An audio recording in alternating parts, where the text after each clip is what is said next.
Black fathers in three different cities were murdered by police over the course of a week. Cameron Lamb of Kansas City, Missouri, was killed on December 2nd. Michael Dean of Temple, Texas, was killed on December 3rd. Demetrius Williams, Marshall, Texas, was killed on December 5th. Joining us now is Lee Merritt. The families hired him in these three cases. And so, Lee, you tweeted about this saying it hasn't got much media attention. What's the issue for you?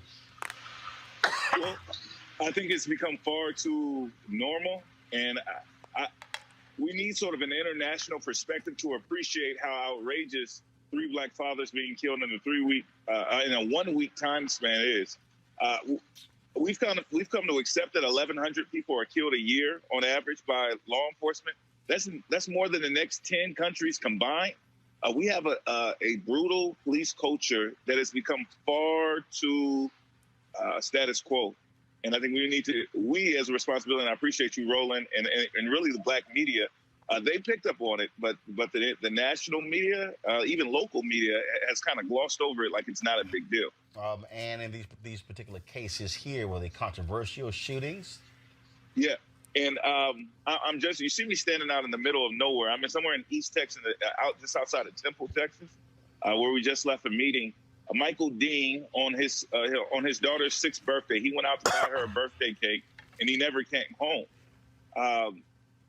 Typically, in these cases, if there is some sort of justification, even if it's not an actual justification, if there's a narrative that they can offer, they will. In the murder of Michael Dean, they offered absolutely no explanation. You have a 26-year-old man who went out to get a birthday cake and ended up with a bullet in his head. We don't know if it was a traffic stop. We don't know if it was just a random targeting. I do know this, Roland, and you know this too.